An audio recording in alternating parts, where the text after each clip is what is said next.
स्वागत है दोस्तों आज के मुख्य समाचार में। आज देश और दुनिया से कई अहम और बड़ी खबरें आ रही है दोस्तों, बात करेंगे हर खबर पर विस्तार से। मौलाना कल्बे जवाद ने पीएम मोदी को लिखा खत, कहा चीनी सेनाओं को जवाब देने के लिए तैयार है शिया कौम। दोस्तों बात करेंगे इस पर विस्तार से। मरते दम तक भारतीय रेलवे को अडानी अंबानी का रेल नहीं बनने देंगे, रेलवे कर्मचारियों का बड़ा ऐलान। दोस्तों बात करेंगे इस पर विस्तार से। अयोध्या में मस्जिद निर्माण के लिए शराब कारोबार से जुड़े लोगों से चंदा नहीं लिया जाएगा, इंडो इस्लामिक कल्चरल फाउंडेशन का बड़ा ऐलान। दोस्तों बात करेंगे इस पर विस्तार से। भारतीय किसान यूनियन के धरने प्रदर्शन शुरू, 20 को हरियाणा की सड़कें होंगी जाम। दोस्तों बात करेंगे इस पर विस्तार से। बिहार चुनाव की तारीखों का जल्द होगा ऐलान, आयोग ने परखी तैयारियां। दोस्तों बात करेंगे इस पर विस्तार से। बिहार विधानसभा चुनाव में अब बसपा, झमुमो और वाम दल भी होंगी महागठबंधन में शामिल। दोस्तों बात करेंगे इस पर विस्तार से। लाठीचार्ज के विरोध में 20 सितंबर को देश भर में नेशनल हाईवे जाम करेंगे किसान।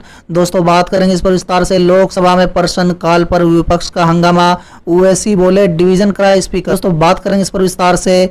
दिल्ली झुग्गी बस्ती वालों के समर्थन में उतरी आम आदमी पार्टी, कहा इन्हें विस्थापित नहीं होने देंगे। दोस्तों बात करें इस पर विस्तार से। शिवाजी के नाम से जाना जाएगा मुगल म्यूजियम, योगी ने बदला नाम। दोस्तों बात करेंगे इस पर भी विस्तार से। चलिए देख लेते आज की पहली बड़ी खबर। मौलाना कल्बे जवाद ने पीएम मोदी को लिखा खत, कहा चीनी सेनाओं को जवाब देने के लिए तैयार है शिया कौम। जी हां दोस्तों, भारत चीन के बीच बढ़ते सीमा विवाद को लेकर तनाव बढ़ता जा रहा है। ऐसे में महत्वपूर्ण है कि देश में एकता बरकरार रहे। इसी क्रम में शिया धर्मगुरु और इमाम जुमा मौलाना कल्बे जवाद ने नरेंद्र मोदी को पत्र लिखा है। उन्होंने कहा है कि चीन के खिलाफ भारतीय सेनाओं की मोर्चाबंदी में लेह, लद्दाख और कारगिल की शिया भारत के लिए मर मिटने के लिए तैयार हैं। जी हां दोस्तों, बता दें कि पत्र में मौलाना ने पीएम मोदी को आश्वस्त किया है कि सिर्फ लेह, लद्दाख और कारगिल ही में नहीं बल्कि पूरे भारत के शिया भारत की सीमाओं की रक्षा के लिए अपने देश के साथ हैं। जवाद ने कहा है कि शिया कौम भारत की भूमि की रक्षा के लिए अपनी जान भी कुर्बान करने के लिए तैयार है। तो चलिए दोस्तों देख लेते हैं अगली बड़ी खबर।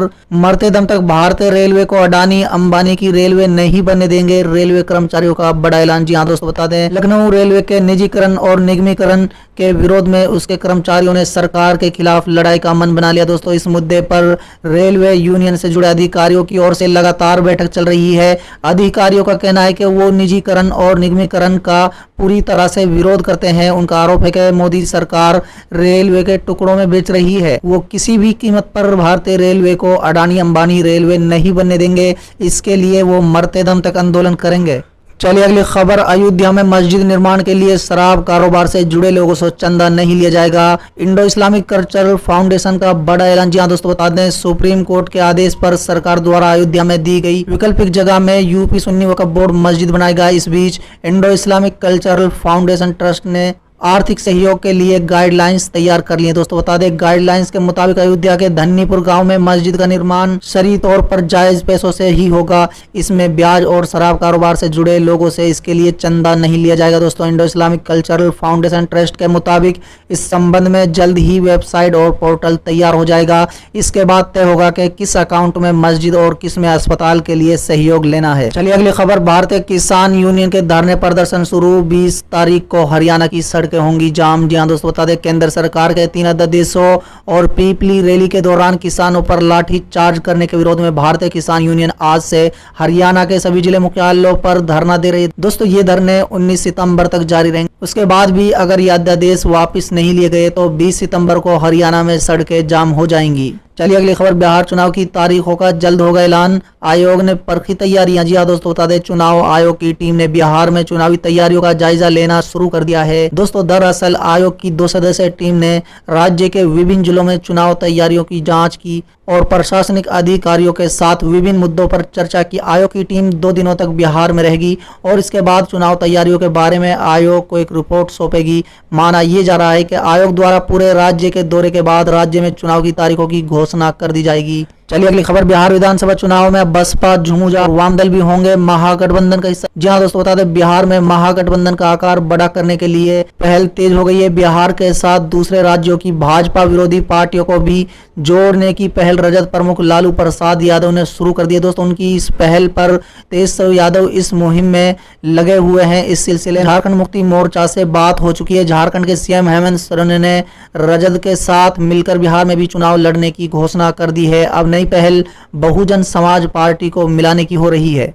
चलिए अगली खबर, लाठी चार्ज के विरोध में 20 सितंबर को देश भर में नेशनल हाईवे जाम करेंगे किसान। जी हां दोस्तों, बता दें पीपली में हुई रैली के दौरान किसानों पर लाठीचार्ज के विरोध और केंद्र सरकार द्वारा किसान अध्यादेशों को रद्द करवाने की मांग व फसलों के न्यूनतम समर्थन मूल्य निर्धारित किए जाने की मांग को लेकर सिरसा में आज किसान संगठन की एक मीटिंग हुई, जिसमें आगामी रणनीति पर चर्चा की गई। दोस्तों दरअसल किसानों ने आने वाले 20 सितंबर को देश भर में नेशनल हाईवे को जाम करने का ऐलान किया है। चलिए अगली खबर, लोकसभा में प्रश्नकाल पर विपक्ष का हंगामा, ओवैसी बोले डिवीजन कर रहा है स्पीकर। जी हां दोस्तों, बता दें कोरोना महामारी के बीच संसद सत्र शुरू हो चुका है। सत्र शुरू होते ही विपक्ष ने संसद में प्रश्नकाल स्थगित करने का मुद्दा उठाया। इसी बीच असदुद्दीन ओवैसी ने मांग की कि प्रश्नकाल स्थगित करना संसदीय प्रणाली के लिए एक बड़ा खतरा है। ओवैसी ने इस मुद्दे पर विभाजन की मांग की। दोस्तों असदुद्दीन ओवैसी ने कहा है कि प्रश्नकाल और निजी सदस्य विधेयक का निलंबन अनुचित है और सांसदीय प्रणाली के लिए खतरा है। चलिए अगली खबर, दिल्ली में झुग्गी बस्ती वालों के समर्थन में आई आम आदमी पार्टी,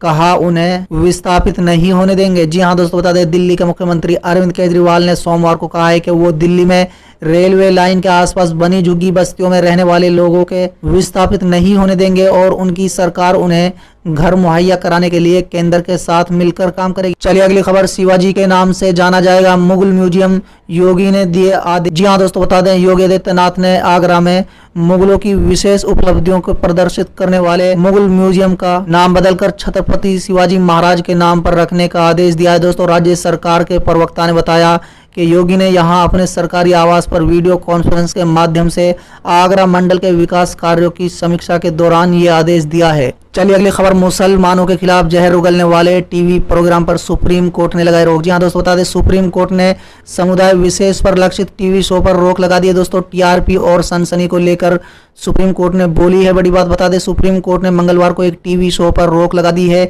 जिसमें यूपीएससी में कथित तौर पर विशेष समुदाय को घुसपैठ करने की बात कही गई थी। दोस्तों इसके साथ ही सुप्रीम कोर्ट ने फटकार लगाते हुए कहा है कि केबल टीवी एक्ट के तहत गठित प्रोग्राम कोड का हर हाल में पालन के लिए बाध्य है। दोस्तों सुप्रीम कोर्ट ने कहा है कि इस राष्ट्र के सर्वोच्च न्यायालय के रूप में हम आपको ये कहने की अनुमति बिल्कुल नहीं देंगे। दोस्तों जोरदार तमाचा सुप्रीम कोर्ट की तरफ से टीवी शो पर लगाया गया है। इसके साथ ही मुस्लिम नागरिक सेवाओं में घुसपैठ कर रहे हैं, इस पर सुप्रीम कोर्ट ने सख्त आदेश दिए। दोस्तों आपको ये भी बता दें कि कोर्ट ने यह भी कहा है कि टीवी मीडिया के साथ टीआरपी और सनसनी फैलाने को लेकर समस्या है।